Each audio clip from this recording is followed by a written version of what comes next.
Welcome to my highlights of the RTA Virtual Motorsport Formula V Scholarship from Okayama. It's round 6. After this race, we will find out we've made it to the final 10 for the remaining 2 races of the scholarship for a real race drive at Mondello Park. 3 drivers are going to get it at the very end, and hopefully we've done enough to make the top 10.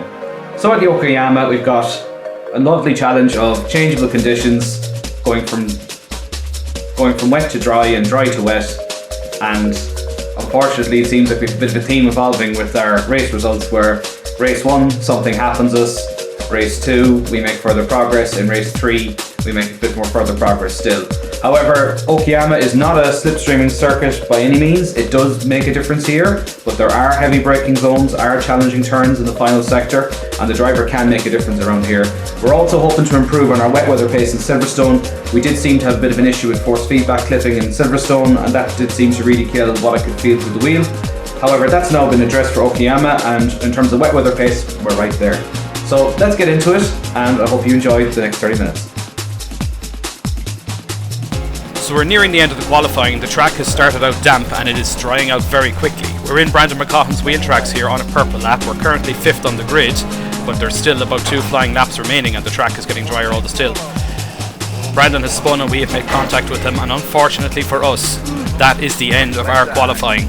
We are currently 5th, but we are about to drop way down the leaderboard as the track is drying out and everybody's getting 1 more lap in. Simply by just circulating the track, it's about 3 to 4 seconds a lap quicker than it was at this stage. So we have to come in, our car is damaged, there's no way we can get round, and with this amount of time left, there isn't enough time to get back out for 1 more flying lap.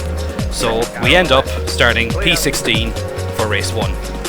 We begin race 1, P16. The track has dried out a little bit more since qualifying, and there are some damp patches, and we're getting ready to go.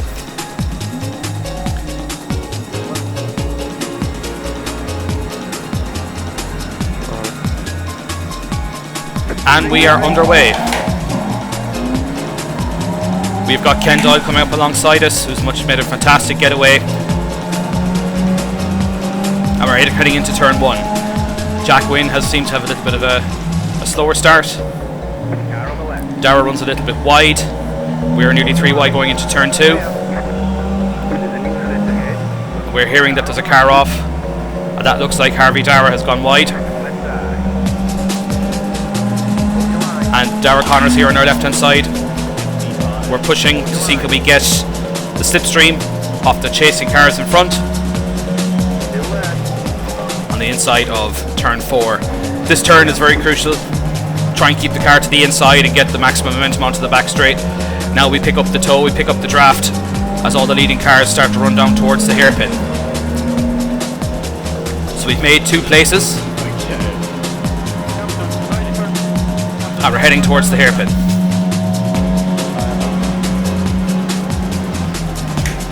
We have a look around the outside of Ken here. There's a little bit of momentum we can carry. We'll see if we carry that into the inside line for the next corner. And we just about make it. We adjust our brakes slightly just to make that apex, and Ken lets us go. And there is a bit of a snowstorm of gravel kicking up from the wet line in qualifying. Jack goes slightly defensive after a bit of a check up from the cars in front. And we've got Lawrence here in front of us as well. So we try to go around the outside. We don't quite have enough momentum to get Lawrence, but we have overtaken Jack. And the field is still quite bunched up at this phase. Sector 3 you can make a difference, but also it invites a lot of overtaking opportunities, not needing a slipstream to happen. So good racing is required here to get the buzz. Lawrence slows down a little bit that last corner that almost catches us out. And Jack Wynne and team are right behind us. Jack Wynne and Ken Doyle, Jamal, all looking to make positions. So we move forward to lap 3 here, and Lawrence has got ahead of Diarmuid Toomey. Lawrence is making nice progress here. We're on the outside of Diarmuid Toomey. We don't want the cars behind us to bunch up, so we're trying to take Lawrence's toe. We're going to give Diarmuid the line going into turn 4. We just hang around the outside. There's a bit of grip there. We carry some momentum. We know the straight is long. And now we see a couple of cars going defensive in front of us. Andy Middleton, Lawrence, Darragh Halley, all making shapes. So Diarmid leaves the gap open for us here. We've got a drying line forming here, so we're going to take that dry line into the corner, try and carry that momentum in.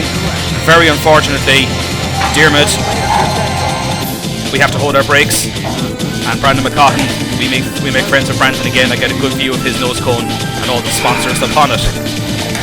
So essentially what happened there was under braking, Diarmid had a slight lock up, he touched my rear wheel and that put me into Lawrence, and unfortunately for Lawrence, that's him more or less out of this race. His rear wheel is damaged and we are well down the order. We have cars coming up on all over us, but we have what's known as a meatball flag, and that basically means we have to return to the pits. We haven't enough time to get round without the car self-destructing, so we have to basically pit to get a fast repair and join back on track.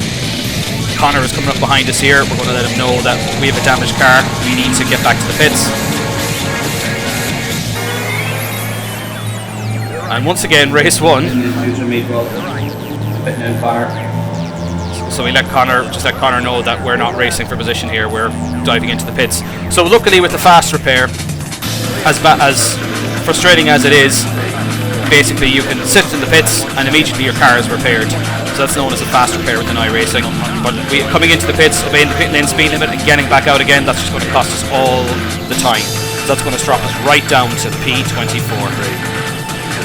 And the fastest repair in history is about to happen. We're told to go. Lawrence, you can see Lawrence has got his car towed, so he'll be in the pits a further 30 seconds waiting for his car to be towed before they can use the fast repair. And unfortunately for us, P24 is the height of our race. It's one small point. So we're just looking at that incident again. We can see that Diarmid has just ever so slightly touched us. He just locked up under braking here in the centre of the course. You can see the front wheels locking up, just tagging us, and unfortunately poor Lawrence and a few other drivers' races are destroyed. We have to stay, by the rules, we have to stay in the middle of the track. We have to hold the brakes. So we're getting going for race 2. And we're going to try and, there's a couple of cars behind us, but we're going to try and move forwards like we've done in the previous 2 races.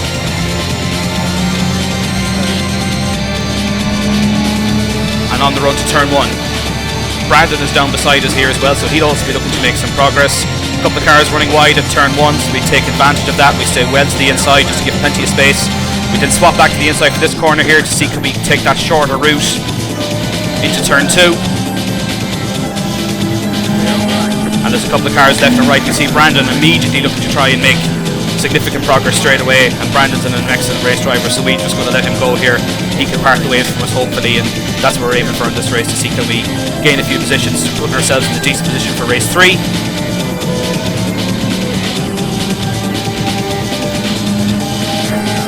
And the slipstream down to the hairpin begins once more. So Okayama as a circuit, it's actually a very enjoyable track to drive. The grip is consistent everywhere, there are no frightening or funny curves. Even in the wet and dry, the grip was consistent all across the surface, apart from when the track got very wet, there was a couple of rivers running across the entrance turn 2, as we'll see later. Cars are bunching up here, so Brandon obviously taking his time. We're just trying to create space for ourselves. We enter the sea of gravel that's been kicked up from the outside of the corner. Brandon's having a look at the inside, and Brandon sees us having a look, so he covers us off. We brake nice and early just to make sure, in case there's contact in front of us. We take that outside line. That's okay to take for these opening laps. You can take multiple lines into these corners when you're racing wheel to wheel. And Brandon's made a couple of positions here, just ahead of Emma Dempsey here. And coming into the final corner here, between the wet and the dry line, it gets very slippy, and unfortunately for Emma, she just ever so slightly touches the brake early, and we have to jam on the brakes. We have to jam on the brakes, and basically that's going to kill our momentum onto the straight. We just about avoid a collision. And Lawrence is going to get by us, and Jamal is also going to get a run to us into turn 1. We're just going to let this happen because we haven't got the momentum here. The following 2 cars have got more momentum here, but we're going to try and take that dry line again just to see if that will help our cause, and it does against Jamal. It seems we've got some momentum against Jamal going into turn 2. And Lawrence is just in front of us now, so Lawrence is now on the dry line, so is Jamal. Jamal goes for a switch back here, but luckily for us we've got the momentum, and we are now in Lawrence's wheel tracks. So a lap later, we're coming up to overtake Lawrence. Lawrence's indication to us, I think you are quicker, go ahead of me so you can move me forward. So we're going to take that invitation into turn 1. We touch that puddle on the inside, it gives us a little bit of push. And Lawrence, we didn't exactly make contact there, but Lawrence just reacted to me there. and the other cars are all over him, and unfortunately for Lawrence it's kind of put him back into a train of cars, and we are taking momentum. We're looking at the chase, we're looking at the pack in front of us now to see if we make any more headway in race 2.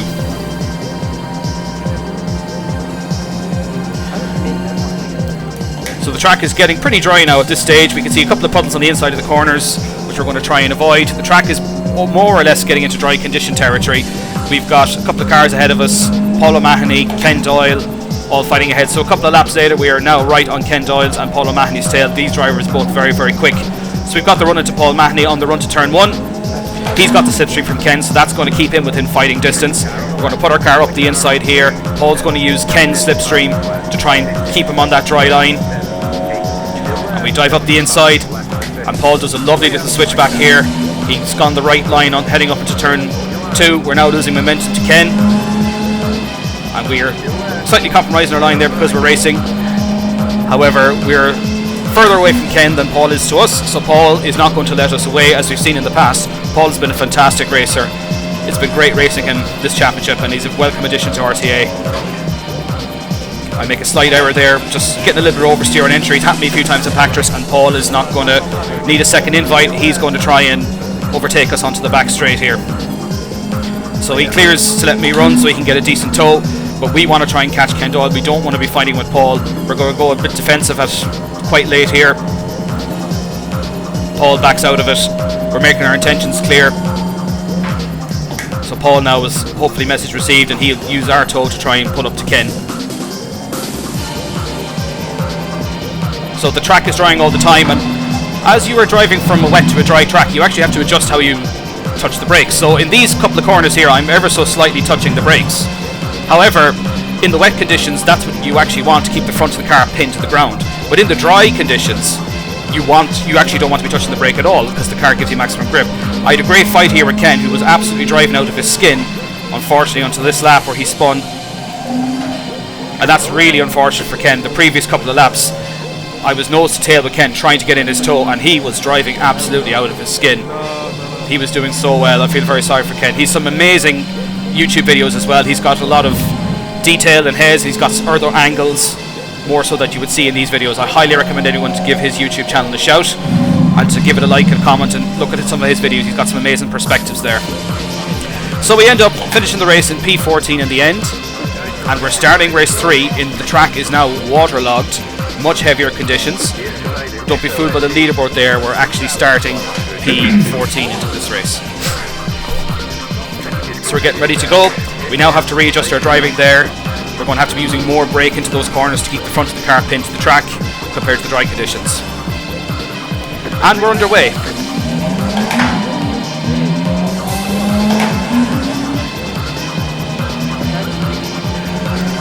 On that run towards turn 1, we're going to keep to that inside line once again.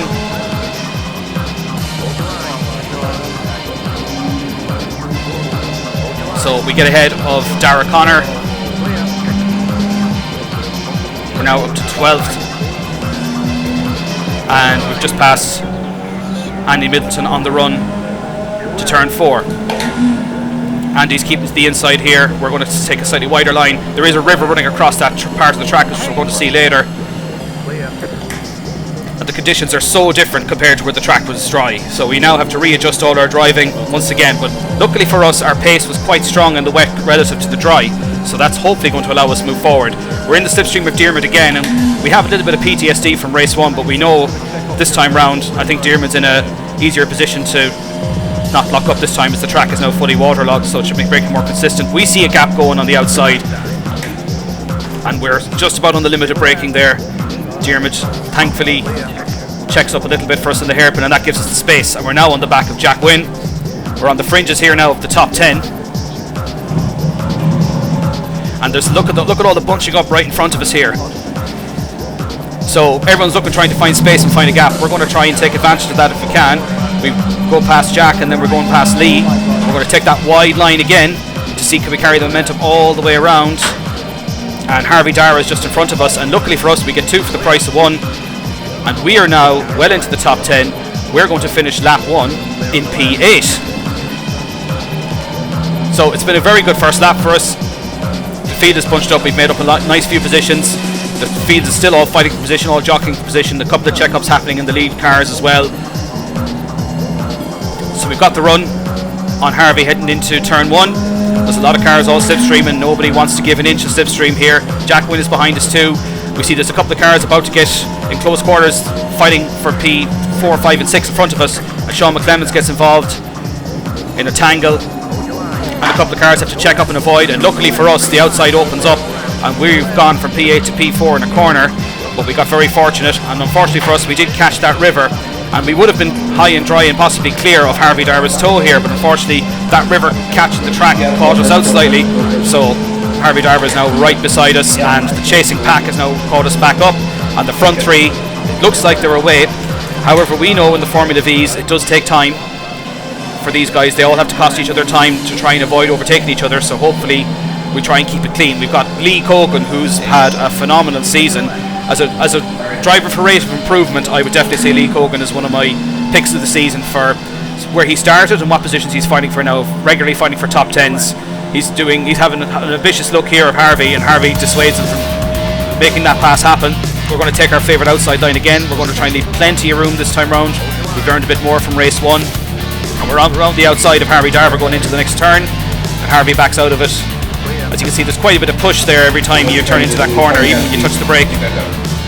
So you can see here we're now re-engaging the brake a little bit through these corners. We get a slight bit of oversteer. The rubber laid down on the track is making the grip a little bit inconsistent compared to the other races. But we're now reverting back to those tight lines. We don't want to be too tight to the curbs here in the wet because there are puddles on the inside of the corner, and unfortunately for us later on, as we will see, that is going to be one of the reasons why we couldn't have finished higher in this race. So we're pushing the final 2 corners now. Harvey is all over us. We're feeling the pressure a little bit here, and we're kind of driving on our mirrors and not driving on what's in front of us, and sometimes that's inevitable.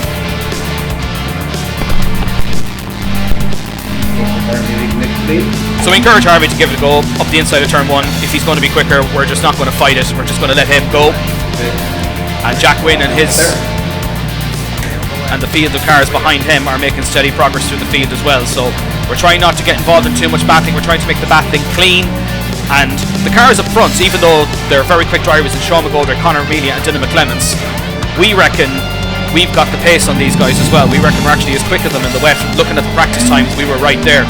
The one driver who seems to be head and shoulders above everyone in these conditions is Brandon McCaughton, who's already up to 9th place, and we're going to see him later on in this race. Once again, our good friend Brandon, we seem to keep beating each other in these races. And we've got Jack Wynn all over us here. We've got a nice run on Harvey, and we're going to pull out of Harvey's toe a little bit here just to kind of show we're not looking for a big move. But Jack is now getting momentum on us. He's getting the slipstream, so just to make sure he doesn't challenge too early, we try and take some of that back. But Jack is getting ready to make a move here up the inside, and we back out of it. And Jack, thankfully, also takes a slightly wider line. Harvey gets a little bit checked up there in the hairpin. I think that's a lot of it to do with his driving style. And luckily, Jack has the wisdom and racecraft and experience just to know when drivers are checking up. And again, we're still seeing the shower of gravel onto the track even in these wet conditions. We've got a bit of wheel spin coming out of that corner, and that's going to give Jack some momentum. So we decide not to fight this too hard, let Jack have the high ground if he wants it. And Jack does take the inside line, but there's less grip there, and we managed to hang it all the way around the outside and somehow still keep that position. So yeah, as we can see, the grip on the inside is not very good. Even when the drivers take a tight line, you can see them getting wheel spin here, and it's probably something I should have made a mental note of for later on in the race. So we can hear the drivers talking up front, who's debating and who's leading. All the while, Brandon McCaughton is slowly making his way through the field. So we're in this position whereby we get to our nice conservative place where we're getting good points, and we're not necessarily looking to fight for the win just yet because it's not so early in the race. And there comes Brandon up the inside of turn 4. Jack has a look at us there as well. So Brandon now has come to throw a spanner in the works of all of this leading train of cars. As you can see, the front three haven't fully escaped either. They're driving within their limits. They're driving very conservatively. They're trying not to avoid. They're trying to pull away, but at the same time, the pace of the field behind is strong enough. And with some of the tow, we're actually working together to catch this leading three. So on the run to turn we have a slight lock up here at the hairpin. We very lucky not to cause a further incident there with Harvey, and we've got Jan, who's just appeared in our mirrors on our outside. We both go for the corner. Jan is still hanging around the outside in a pretty ambitious overtaking manoeuvre, and that was reviewed by the stewards after, and it was deemed a racing incident. So we still have this tight pack. Anyone of this top 5 or 6 drivers could win this race. We're still within the hunt here, and look at the cars behind us as well. They are playing the game. They know exactly what they're up to. We're all just playing the game here now. We've got 10 minutes left. It is a long lap here at Okayama. The race laps, as you can see, are in the 2-minute regions. The track is very, very slow. So the laps are long, the races are slower. The track is getting that little bit wetter all the time. We're trying to avoid the curbs. You can see the puddles that have formed on the inside of the track there, and you don't want to get too wide in those curbs either, otherwise it's like a skateboard. So we're running into lap 6 now, and we're kind of hoping now that the field will pull out a little bit from us, and we have dropped Jack behind us. Jack and Jan look like they're fighting for position, and we look like it's going to go 3 wide into the hairpin, and this might be rather ambitious, and knowing what's happened the previous lap, we're going to break that little bit earlier this time. We're just going to make sure we give a nice clean line at the corner. Brandon sees us as well. He gives us plenty of room, and we're ahead of Harvey once more, and we're chasing Brandon now. What we really want is Brandon to get involved with the cars in front of us. That's really what we're hoping to happen. Throw a little spanner in the works. So we've got gravel all over us again, and as you can see, different lines been taken there to that corner. Take the slightly wider line, seems to be the line with the best amount of grip. We move forward to lap 7, and Harvey Dara, who was in our wheel tracks, has decided, look, I want to get in front here. I can see Brandon making shapes here. Brandon goes deep into the hairpin, causes a little bit of commotion, but look at the skill of all those drivers. They just know, they have the spatial awareness there to know, and have the communication skills to know when it's happening. So some drivers don't like racing with the Discord chat on, but I think it's actually very important, particularly with close quarter racing like the V's. You can see the drivers laughing after some light relief there after a very near chaotic collision, which we kind of hope would happen come our way. But we're still in the hunt, and we've pulled a bit of a gap to the field behind us now, so this is now essentially a 6-car fight for the win. And look at Brandon, he has now gone up into 3rd place ahead of Conor Melia. So Brandon, once again, a real life driver who will be racing in prototypes later this year. We wish him the very best of luck, and we're pretty sure we've taught him well in RTA.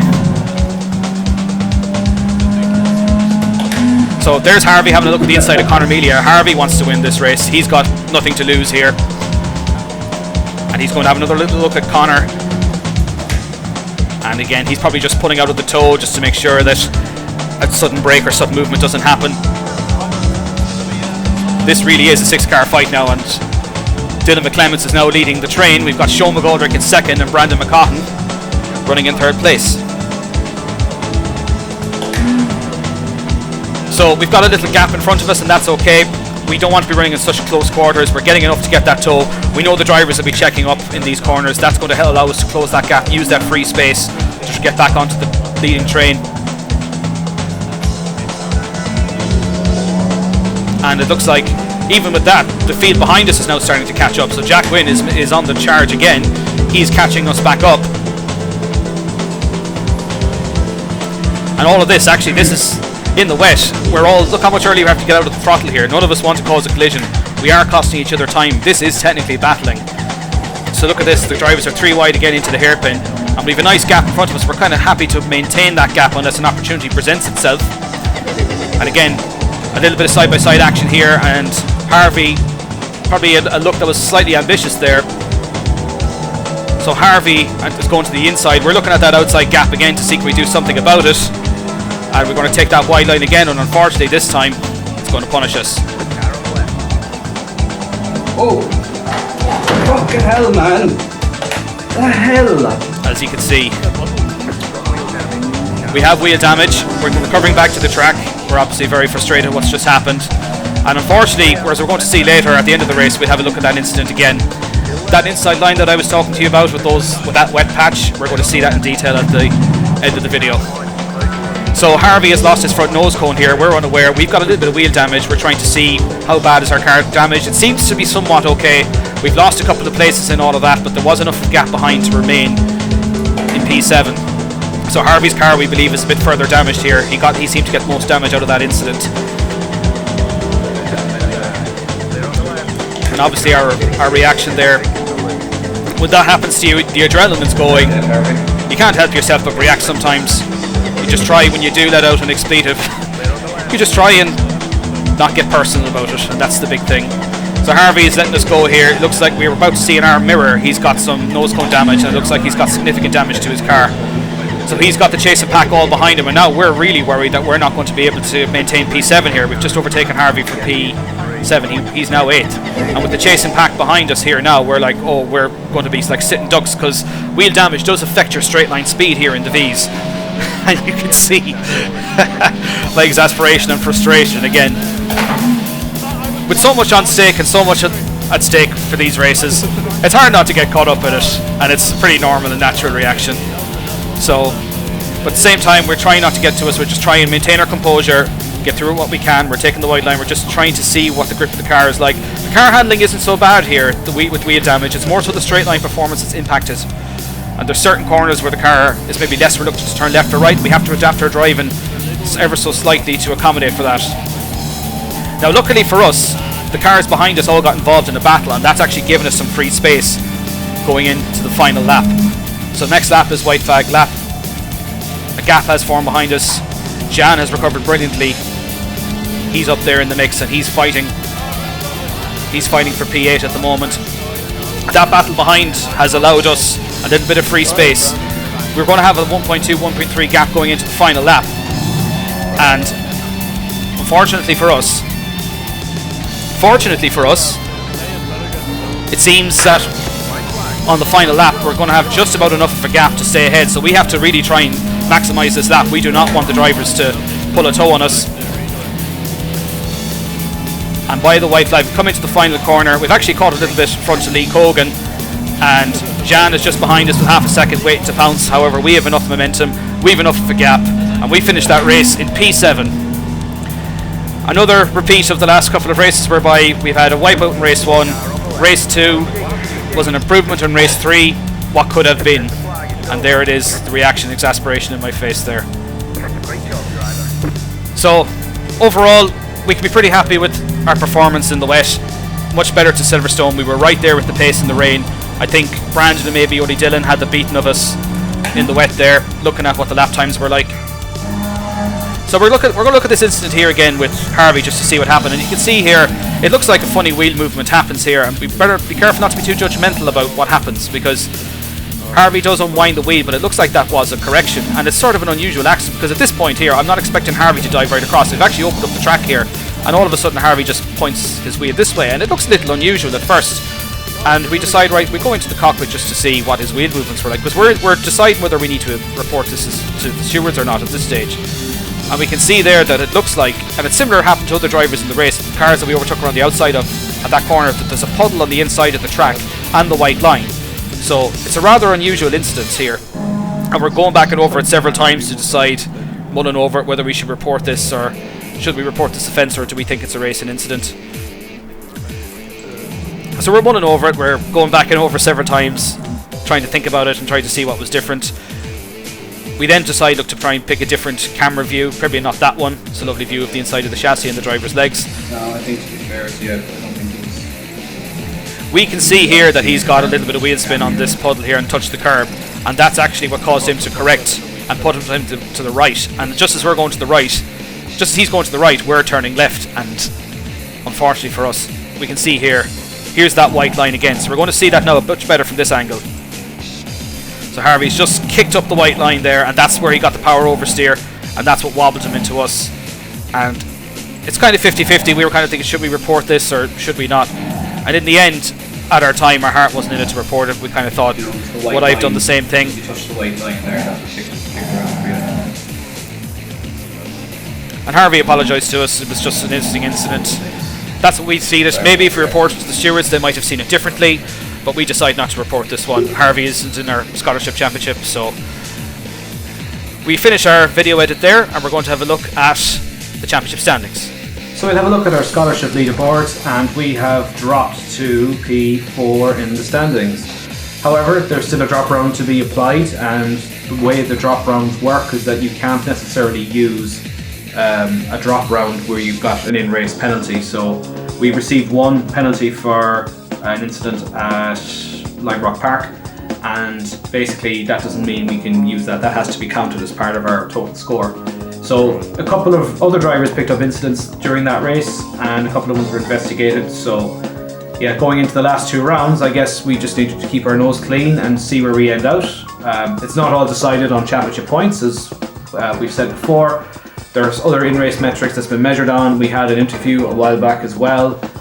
So basically, we're hoping that we've done enough, and we will do enough in the last 2 races. So next week is Hockenheim Short, and maybe more dry, and maybe go back to more classic, let's say, slipstreaming races for these Vs. So, but the good news is we have made the top 10 of the competition. So we got news. This is just this morning, as I'm finishing editing this video, that we have made it to the final 10. It's not necessarily championship position that's been made it, but we are in the final 10 of the scholarship.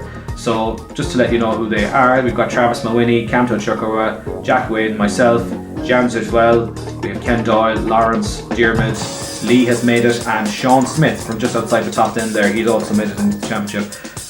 Hard luck for Robbie, Paul, Dara, Ronan, Jake. Like, some of you guys were great to race against so far, and I hope you continue racing in RTA.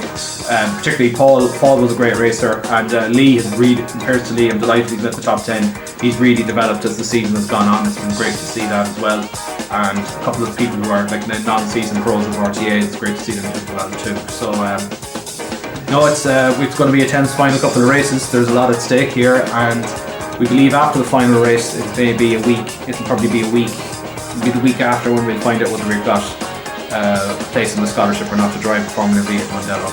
So basically, all we have to do is head down, focus, and enjoy the next couple of races, and just prepare as well as we can. So until the next one, we'll see you again soon.